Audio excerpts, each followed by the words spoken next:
तो दोस्तों अभी तक हमने सेल का पार्ट फर्स्ट और पार्ट सेकंड पढ़ा है, जिसे आप लोगों ने बहुत ही अच्छा रिस्पांस दिया है। आज हम स्टार्ट करेंगे सेल का पार्ट थर्ड, जिसमें हम लोग आज साइटोप्लाज्मिक ऑर्गेनेल जो बाकी बचे हुए हैं उनका स्टडी करेंगे। और यदि आपने सेल का पार्ट फर्स्ट और पार्ट सेकंड नहीं देखा है तो नीचे डिस्क्रिप्शन में उसका लिंक दिया गया है, आप लोग वहाँ से ओपन करके उसे देख सकते हैं। उसके बाद हमारा जो नेक्स्ट टॉपिक है दोस्तों वह ribosome in animal first studied by Palade. Animal में फर्स्ट स्टडी पैलेट के द्वारा किया गया था। In plant first studied by Robinson and Brown in root cell of bean. जबकि प्लांट के केस में रॉबिन्सन एंड ब्राउन के द्वारा बेन के रूट सेल में फर्स्ट स्टडी किया गया था। दूसरा जो है स्मॉलेस्ट सेल ऑर्गेनेल, जो हमारा राइबोसोम होता है वह हमारे कोशिका का सेल का सबसे स्मॉलेस्ट सेल ऑर्गेनेल होता है। ए मेम्ब्रेनस, इसका मतलब ये होता है कि राइबोसोम में कोई मेम्ब्रेन नहीं पाई जाती है। तीसरा है popularly known as protein factory, जो हमारा राइबोसोम होता है उसे प्रोटीन फैक्ट्री के नाम से जानते हैं, क्योंकि प्रोटीन का सिंथेसिस राइबोसोम के द्वारा ही होता है। Present in both prokaryotic and eukaryotic cell, जो हमारा राइबोसोम होता है वह प्रोकैरियोटिक और यूकैरियोटिक दोनों सेल में प्रेजेंट होता है। टाइप्स की बात करते हैं। On the basis of sedimentation coefficient, ये बहुत ही इंपॉर्टेंट टॉपिक है दोस्तों। जो हमारा राइबोसोम का क्लासिफिकेशन किया गया है वह सेडिमेंटेशन कोफिशिएंट के आधार पर किया गया है। दो टाइप से क्लासिफाई किया गया है। जो हमारा पहला राइबोसोम है वह 80S राइबोसोम और दूसरा है 70S राइबोसोम। जो 80S राइबोसोम होता है उसके दो यूनिट होते हैं, 40S एंड 60S, जो कि केवल यूकैरियोटिक सेल में 80S राइबोसोम प्रेजेंट होता है। जो हमारा 70S राइबोसोम होता है उसके दो सब यूनिट होते हैं, पहला जो है वह 30S है, दूसरा जो है 50S है।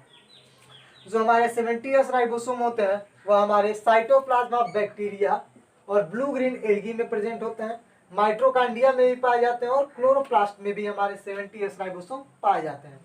एक तीसरा जो टाइप होता है वह होता है 50S राइबोसोम। यह बहुत ही रेयरली देखने को मिलता है। जो हमारा 50S राइबोसोम होता है उसके जो दो सब यूनिट है वह 25S और 35S होते हैं, जो कि हमारे मैमेलियन माइट्रोकांड्रिया में पाया जाता है। अब बात करते हैं केमिकल कंपोजिशन ऑफ राइबोसोम की। जो हमारा राइबोसोम होता है वह राइबोन्यूक्लियोप्रोटीन का बना होता है। राइबोन्यूक्लियोप्रोटीन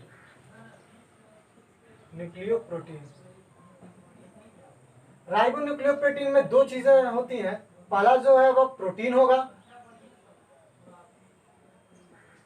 और दूसरा जो है वह आरएनए राइबोसोमल आरएनए से मिलकर बना होता है। नेक्स्ट जो हमारा है वह लाइसोसोम है दोस्तों। लाइसोसोम जो होता है वह ग्रीक वर्ड से मिलकर बना होता है, जिसमें लाइसिस का मतलब होता है डाइजेस्टिव और सोमा का मतलब होता है बॉडी, इसलिए इसे डाइजेस्टिव बॉडी के नाम से भी जानते हैं। डाइजेस्टिव बॉडी इसे क्यों कहते हैं, क्योंकि वह डाइजेशन में बहुत ज्यादा हेल्पफुल होता है। Also known as suicidal bag, इसे आत्मघाती थैली या सुसाइडल बैग के नाम से भी जानते हैं। Discovered by de Duve in liver cells of rats, जो लाइसोसोम की खोज की थी वह डी डुबे ने रैट के लीवर सेल्स में की थी। जो इसका पीएच होता है वह 3 से 5 होता है। कंटेन हाइड्रोलाइटिक एंजाइम, जो कि नियरली 50 टाइप्स के हाइड्रोलाइटिक एंजाइम पाए जाते हैं, क्योंकि यह डाइजेशन में इन्वॉल्व होता है।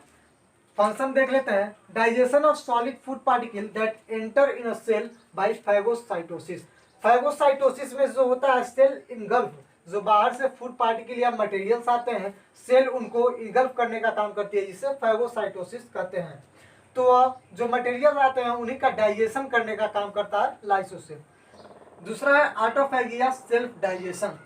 इसका मतलब यह है दोस्तों during the time of starvation. इसका मतलब यह है कि जब सेल के पास पर्याप्त मात्रा में फूड मटेरियल नहीं होता है तो जो हमारे साइटोप्लाज्मिक ऑर्गेनेल होते हैं वह ऑटोफैगी यानी कि सेल्फ डाइजेशन के द्वारा फूड मटेरियल्स का निर्माण करते हैं। तीसरा है help in penetration of sperm to ovum during fertilisation. जो हमारा लाइसोसोम होता है वह फर्टिलाइजेशन के टाइम में स्पर्म को ओवम तक पेनिट्रेट करने में भी हेल्पफुल होता है। न्यूक्लियस की दोस्तों, न्यूक्लियस की जो स्टडी होती है वो कैरियोलॉजी के अंतर्गत करते हैं। कैरियोलॉजी मतलब होता है कैरियन का मतलब न्यूक्लियस और लोगोस का मतलब स्टडी, यानी कि study of nucleus is known as karyology.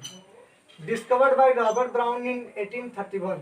जो न्यूक्लियस यानी कि जो केंद्रक की डिस्कवरी थी, खोज की गई थी, वह रॉबर्ट ब्राउन के द्वारा 1831 में की गई थी। आल्सो नोन एज डायरेक्टर और हार्ट ऑफ द सेल।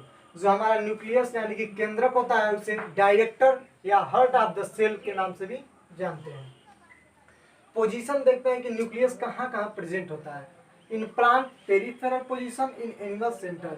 जो हमारे प्लांट होते हैं उसमें जो हमारा न्यूक्लियस होता है वो पेरिफेरल यानी कि साइड में होता है, जो कि हम पहले लेक्चर में बता चुके हैं। इन एनिमल इन सेंटर, और जो हमारे एनिमल्स होते हैं उनमें जो न्यूक्लियस होता है वो सेंटर में होता है। उसके बाद देखते हैं स्ट्रक्चर। जब केंद्रक का स्ट्रक्चर देखते हैं तो हमें ऐसी संरचना प्राप्त होती है जिसमें 4 मेन पार्ट होते हैं। जो पहला पार्ट होता है वह है पेरीन्यूक्लियर स्पेस, जो कि आउटर मेम्ब्रेन और इनर मेम्ब्रेन के बीच में जो स्पेस होता है उसे पेरीन्यूक्लियर स्पेस कहते हैं, और आउटर और इनर मेम्ब्रेन को इंक्लूड करके न्यूक्लियर एनवलप कहा जाता है। उसके बाद न्यूक्लियस के अंदर हमारी न्यूक्लियोलस होती है, केंद्रिका होती है, केंद्रिका केंद्रिका। उसके बाद न्यूक्लियस के अंदर न्यूक्लियस मैट्रिक्स पाए जाते हैं। न्यूक्लियस मैट्रिक्स में हमारे क्रोमैटिक नेटवर्क भरे होते हैं, और जो न्यूक्लियस की सबसे इनर लेयर होती है उसे न्यूक्लियर लेमिना भी कहते हैं। न्यूक्लियस से हमारा एंडोप्लाज्मिक रेटिकुलम जुड़ा होता है जिस पर कि राइबोसोम लगे होते हैं। ये हमारा राइबोसोम हो गया।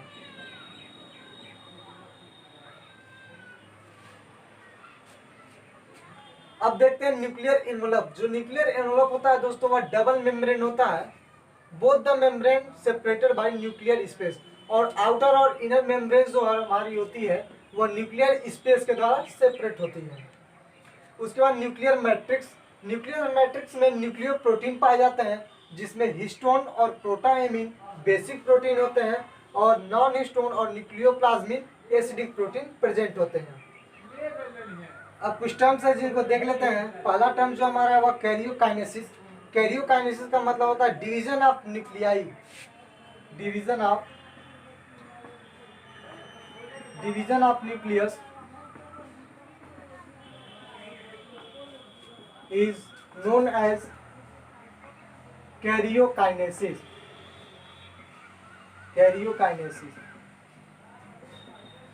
दूसरा जो हमारा वह कैरियोगैमी। कैरियोगैमी का मतलब है fusion of two gamete nuclei. Fusion of two gamete nuclei.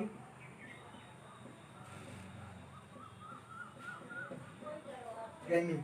Karyokinesis में जो न्यूक्लियस होता है वह डिवाइड होता है, यानी कि डिवीजन यानी कि विभाजन होता है उसमें, तो इसे कैरियोकाइनेसिस कहते हैं। और जब दो गैमिट न्यूक्लियाई फ्यूज होते हैं तो उस प्रोसेस को हम लोग कैरियोगैमी कहते हैं। और जो हमारा नेक्स्ट ऑर्गन है दोस्तों वो है न्यूक्लियस, जिसका मतलब है केंद्रिका। Discovered by Fontana, named by Bowman. जो न्यूक्लियस की खोज की थी वह फोंटाना ने की थी, और जो इसका न्यूक्लियोलस नाम दिया गया था वह बाउमेन के द्वारा दिया गया था। Mainly nucleolus consist of RNA and protein. जो न्यूक्लियोलस यानी कि केंद्रिका में मेनली आरएनए, राइबोसोमल आरएनए और प्रोटीन होते हैं।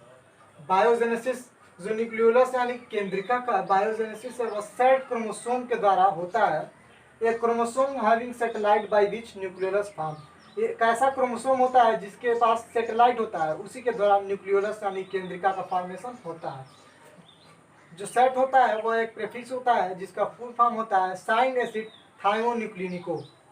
अब देखते हैं सेट का स्ट्रक्चर। सेट का जब स्ट्रक्चर देखते हैं तो सबसे ऊपर हमको सैटेलाइट मिलता है, उसके नीचे न्यूक्लियोलस, और उसके बाद न्यूक्लियर ऑर्गेनाइजर होता है जिसके द्वारा न्यूक्लियोलस का फॉर्मेशन होता है।